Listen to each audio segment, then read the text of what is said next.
प्यारे बच्चों, आपका हमारे YouTube channel smart education by C Bhatt में स्वागत है। मैं हूं चंदन भट्ट। आपके लिए लेकर आया हूं रोज की तरह आसान मेथड में कुछ नए प्रश्न। अगर आपने अभी तक हमारे चैनल को सब्सक्राइब नहीं किया है तो प्लीज़ चैनल को सब्सक्राइब कर बेल आइकन पर क्लिक कर ऑल के ऑप्शन पर क्लिक कर लें ताकि वीडियो अपलोड होते ही आपको सूचना प्राप्त हो जाए। तो प्रश्नावली 2.6 का जो पांचवा प्रश्न है, कुछ संख्याएं हमको इसमें दी गई हैं जिनको हमें गुणा करना है और दी गई दोनों संख्याएं जो हैं दशमलव में हैं। इससे पहले हमने आपको बताया था कि दशमलव वाली संख्याओं को कैसे गुणा किया जाता है, 10 से, 100 से, 1000 से। तो आज जो हमको संख्याएं दी गई हैं ये दोनों क्या है, दशमलव में है। ठीक हो गया। तो गुणा कैसे करेंगे, देखो ये है 2.5 और ये है 0.3। तो छोटी संख्या से हम आसानी से गुणा कर सकते हैं। चाहे तो हम इसको अगर दशमलव अगर न लें तो ये क्या है, 25 है। तो 25 का पहाड़ा आपको आता है तो ऐसे भी आप कर सकते हैं, 25 3 75। ठीक हो गया। अब आपको करना क्या है, दशमलव के बाद यहाँ कितने अंक हैं, 1 अंक, और दशमलव के बाद यहाँ कितने अंक हैं, 2 अंक। तो दशमलव के बाद कुल कितने अंक हो गए, 2। तो आपको इकाई से 2 अंकों के बाद दशमलव लगा देना है। तो इकाई और दहाई यानी कि दशमलव आ जाएगा यहाँ। इससे पहले क्या लगा दो, एक जीरो, कुछ नहीं है तो जीरो लगा देंगे। तो ये आ गया 0.75। इसी प्रकार ये है 0.1 और ये है 5 1 यानी कि 51.7। तो ये अगर दशमलव आप न देखें तो ये 517 है और ये 1 है। तो 517 एकम 517 हो जाएगा। अब देखो दशमलव के बाद कुल कितने अंक हैं, 1 अंक यहाँ और 1 अंक यहाँ, 2 अंक हो गए। तो पीछे से 2 अंक के बाद आपको क्या लगा देना है, दशमलव लगा देना है। इसी प्रकार ये 2 है, 0.2, और ये है 316.8। तो 2 का पहाड़ा आपको आता है, 2 से गुणा करते हैं, 2 अट्ठे 16 का 6, हासिल लगा 1, 2 छक्का 12, 1 13 का 3, हासिल लग गया 1, 2 एकम 2, 2 और 1 3, और 2 3 6। अगर आप सीधे गुणा नहीं कर सकते हैं ऐसे तो आप अलग से लिख के गुणा भी इनको कर सकते हैं। ठीक हो गया। अब दशमलव के बाद देखो यहाँ 1 अंक और यहाँ 1 अंक, कुल कितने अंक हो गए, दशमलव के बाद 2 अंक हो गए। तो पीछे से 2 अंक के बाद आपको दशमलव लगा देना है।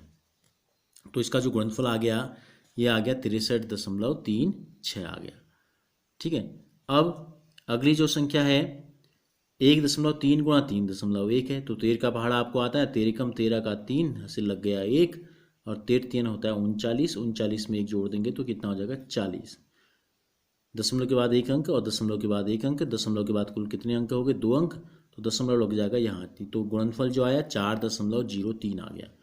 इसी प्रकार ये 0.5 है और ये 0.05 है। ठीक हो गया। तो 5 गुणा 5 कितना होता है, 25 होता है।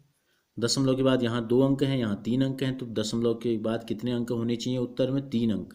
तो पीछे से 3 अंक, पहला अंक 5, दूसरा अंक 2, तीसरा अंक कुछ नहीं है।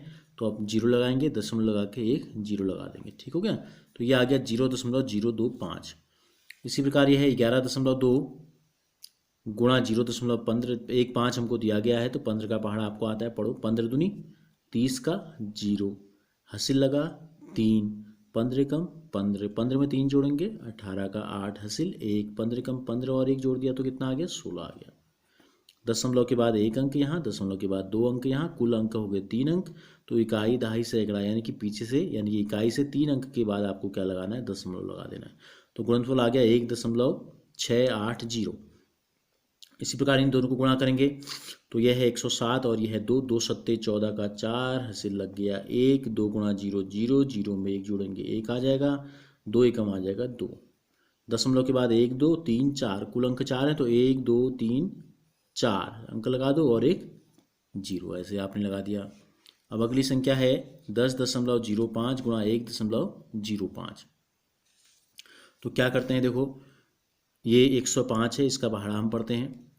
105 गुणा 5 करेंगे तो 525 आ जाएगा। 5 2 5 यानी कि 52 हो गया हासिल।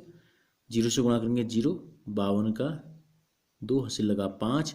105 गुणा 0 0, 0 में 5 जोड़ेंगे 5, और 105 एकम हो जाएगा 105।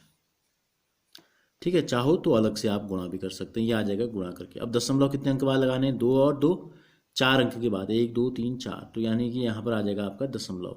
तो उत्तर आ गया 10.5525। कुछ गलत हो रहा है, हाँ ठीक हो रहा है, 10 एकम 10। तो 10.5525 आपका आ गया। अब इसका अगला जो अंक सवाल है, इसमें दिया है 101.01 गुणा 0.01। तो एक ही मान लिया है 100।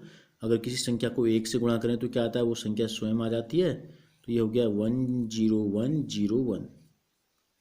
कितने अंक हैं दशमलव के बाद, 1 2 3 4, दोनों को जोड़ना है, 1 2 3 4, तो उत्तर कितना आया, 1.0101 आ गया। ठीक है, तो 10वां जो प्रश्न इसका है ये हमको दिया गया है 100.01 गुणा 1.1, तो 11 का भाड़ा आपको आता है 11 कम 11 का 1, हासिल लगा 1, 11 गुणा 0 0, 0 में 1 जुड़ा 1, फिर 11 गुणा 0 0, फिर अगला 0 है 11 गुणा 0 0, और 11 कम आ गया 11। दशमलव के बाद 1 अंक और 2 अंक, कुल अंक हो गए 3, तो पीछे से 3 अंकों के बाद लग जाएगा दशमलव। तो उत्तर कितना आ गया, 110.011। तो इस प्रकार से दशमलव वाली संख्याओं को गुणा किया जाता है, और गुणा की गई संख्याओं में दशमलव के बाद जितने अंक होते हैं गुणनफल में, उतने अंकों के बाद, यानी कि इकाई से दहाई की तरफ हम जब आते हैं तो दशमलव लगा देते हैं उतने अंकों के बाद।